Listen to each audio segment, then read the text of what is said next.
cek beli asuransi kesehatan perlu nggak? Aduh, itu dia. Oke, ini gue bisa kasih gambaran ya.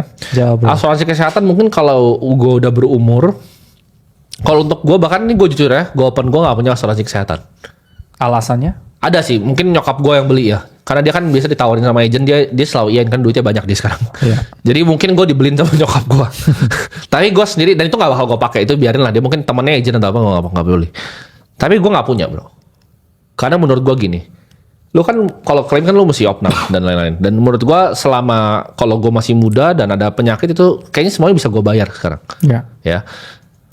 Dan kalau misalnya sudah yang berumur, itu ada bagusnya kalian ambil asuransi kesehatan tapi yang internasional bro. Tapi balik lagi ini kan butuh duit untuk lu punya. Jadi misalnya kalau nyokap gua atau orang tua gua itu pasti gua ambilkan asuransi yang internasional. Nah fungsinya apa? Ketika lu mau buka kamar di Singapura, let's say misalnya lu butuh di Mount E, itu gampang. Ya, ada aksesnya. Tapi buat itu doang, bukan untuk sebenarnya covering biaya. Karena buat orang seperti kita bro, it's nothing gitu. Kayak tadi kita pagi udah dapat RM. Jam 7, jam 12 close. Agak beda gitu. Apa taraf hidupnya agak sedikit berbeda. Sama seperti mobil. Gue tidak punya asuransi mobil. Ngapain gue bayar asuransi mobil?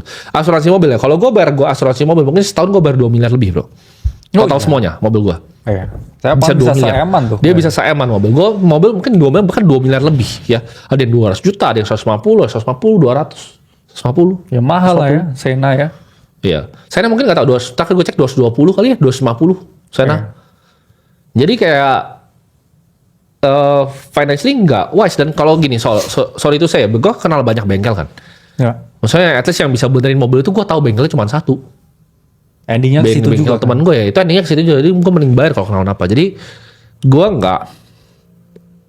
bukan the guy yang asuransi kesehatan. Sama ini, asuransi jiwa. Gue nol ya.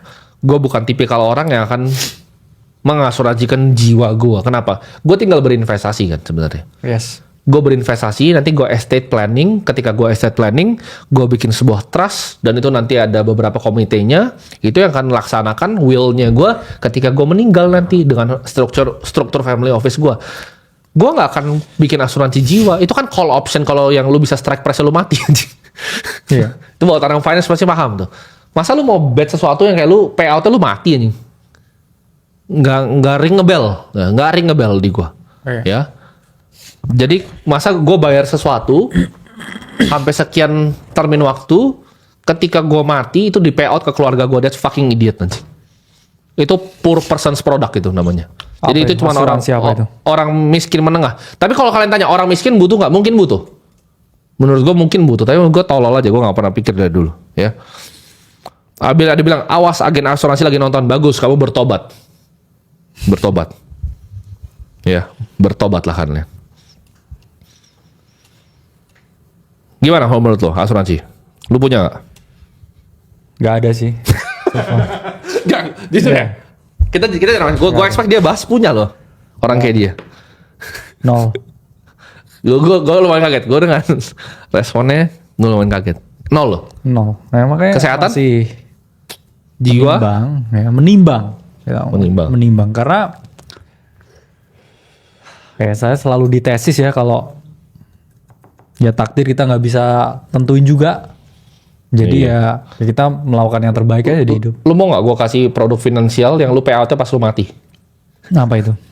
Mau nggak lu? Gue tawarin nih. Nggak kan, jangan pakai namanya deh, nggak usah namanya gitu kan. Gue taruh produk finansial, kayak lu bayar gue 5 tahun, oke? Lu bayar gue selama 5 tahun, per bulan lu misalnya deposit ke gue, let's say 20 juta, ya. Tapi pas lu mati, kalau lu mati, gue payout ke keluarga lu, lamsam yang lebih besar, mau nggak lu? Itu, mau nggak? Ya kayaknya skip sih. Skip kan? Karena itu kan kenapa? Ketika lu depositnya fix secara per bulan, itu jadi apa? Itu jadi float namanya. Jadi kalau anak-anak aktuaria pasti paham, itu jadi float. Jadi float ini dipakai untuk asuransi ini berinvestasi. Ya makanya kalau kalian lihat holding perusahaan-perusahaan terbesar di dunia, itu banyak asuransi, insurance group. Jadi uangnya dipakai per bulan ke lu, itu dinaikkan ke investasi, dibelikan indeks, world index, dibelikan S&P 500, dibelikan MSCI index. Dan ketika lu mati, diambil kecil dari situ, nah ini lu. Ya. Jadi jawabannya compound lah uang kalian sendiri jadilah. Tapi kayaknya orang finance yang gue tahu nggak ada yang beli asuransi jiwa sih. Satu pun ya. Iya paling yang sakit jiwa paling. Yang sakit jiwa. Ini ada yang bahas gold nih bro ya. Oke, boleh. Ya terakhir kali kita bilang kan ke teman-teman, udah banyak banget yang FOMO dengan gold. Dan kita jelas ya di live stream waktu itu bilang 3.500 nih gold. Ya. Area yang mungkin reject dan orang udah terlalu banyak FOMO dan dia udah drop hampir 10% bro. Jadi kalian yang FOMO nih beli gold 100 juta udah kayak tinggal 90 nih. Udah kena. Jadi orang yang bilang kayak, gold investasi yang nggak pernah rugi ya, lu rugi sekarang kan. Lu rugi sekarang. Rugi 10% loh. Iya, betul. Jadi ya memang investasi itu apapun, itu Bitcoin, altcoin. Bahkan rumah lu tuh ada marketnya, lu nggak paham aja. Iya, terus rumah kayak- lu tuh harian tuh ganti sebenarnya. Kalau dibikin chart tuh rumah lu ganti. Iya, apalagi Gila ada lu. yang kayak yang tipikal, oke saya KPR ini kayak rumah. Lu gimana kalau tentang orang yang KPR rumah? Goblok sih. Alasannya? Ngapain lu ambil earnings power lu, terus lu setor sesuatu, Ya. yang itu lu baru lunas selama 20 tahun, 5 tahun pertama lu ngebayarin bunga ke bank. Itu nggak make sense. Purely an idiotic product. Itu produk orang goblok namanya. Tapi bang? Riba. Ya, oke. Ya. Karena selalu ada tapi bang. Haram kalau buat gua. Gua nggak bisa bro. Jadi contoh. Yes. Tapi influencer biasa keuangannya. Tapi bang, kan gak semua orang bisa beli mobil gak nyicil. Ya gak usah beli mobil, maunya ada Grab, ada Gojek, mau merger tuh dua-duanya. Jadi gak usah beli mobil, lu kebanyakan gaya. Kita berdua kayaknya ya, kan kita juga lumayan tahu kan aset masing-masing. Kita kayaknya beli properti ketika itu kayak cuma 5% gak sih? Gak nyampe 3%. Dua. Nah, ya 3% lah ya. Iya, gua 2 kayaknya, 2%. Nih. Properti gue tuh cuma 2% dari aset gue. Gue tuh beli cash nih. Cash. Gue nggak bisa yang kayak, beli dulu terus gue nyicil terus kayak lunasnya 20 tahun tuh. Itu bro, gue duduk di sofa gue kan. Ya. Pantatnya panas bos. Mobil nyicil, aduh panas pantatnya anjing. LCGC nyicil gitu. Iya, LCGC nyicil kan 2 tahun itu, aduh panas itu pantatnya itu. Nggak bisa gue. Ya. Jadi karena gue itu biasanya nggak menyumbang profitabilitas ke bank, makanya gue kepaksa beli obligasi. Kepaksa bro. Itu pun udah Indois itu kepaksa itu. Berapa banyak? Lumayan lah. Oh. Lumayan. Biar bisa ada relasi gitu sama bank. Tapi kalau sebenarnya, karena gue ngasih bank tuh 0 bro. Lo harus tahu. 0. Gue gak pernah minjem. Gue gak pernah KPR. Gue gak pernah nyicil mobil. Gue gak pernah ambil loan untuk bisnis. Gue orang yang gak pernah berhutang sih. Gue juga tahu dia sama sih. Gimana menurut lo orang berhutang itu? Karena hutang itu kan dari dulu ya. Gue fans berat Raja Salomo bro. Iya. Sulaiman kalau kalian tahu. Dia yang famous selalu bilang bahwa kalau lu berhutang lu adalah budak ke lendernya. Dan memang benar bro. Setuju. Lu KPR terus lu suatu saat lu gagal bayar, lu udah nyicil misalnya selama 10 tahun rumah lu disita lo. Itu tuh financial product yang gak make sense buat gue. Asetnya bukan lu yang punya loh. Ketika lu tanda tangan KPR itu kan bukan aset lo. Iya. Can be taken anyway sampai lu bisa lunasin KPR-nya kan. It's not your asset. Jadi orang bilang, tapi sewa tapi bang. Lah lu yang punya rumah lu bank bos. Sewa masih orang loh, lu lebih gampang lawan orang loh nyewa dibanding. Lu mungkin gak diusir loh, lu nyicil kayak please sebulan lagi ngetelat itu masih bisa bayar. KPR gak bisa loh kayak gitu. Ya kan? Ya. Mereka karena mereka peduli NPL, non performing loan. Orang kan gak ada NPL nih, mereka gak ngeliat kayak balance sheet begitu. Jadi kalau lu bilang kayak KPR tapi rumah sendiri, enggak goblok, bukan rumah lu.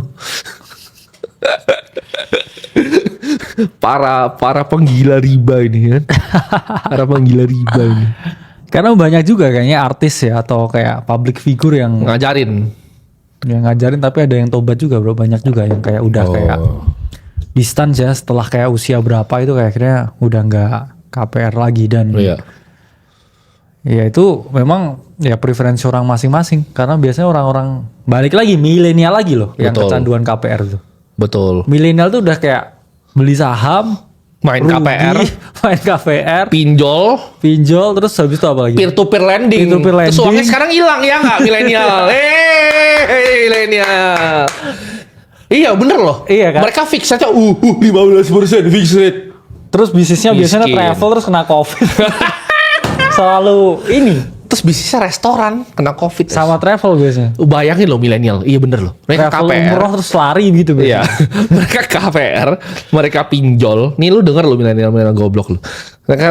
Mereka KPR, mereka pinjol, mereka peer to peer lending, mereka beli saham. Iya. Aduh, kasihan, ya kan? ya endingnya biasanya jangan sampai jadi ojol gitu. Iya kan? Banyak bro, gue kemarin nonton Device. Dia kuliah bro. Nah itu tuh kuliah tuh. Ya. Jangan begitu kalian ya. Jangan.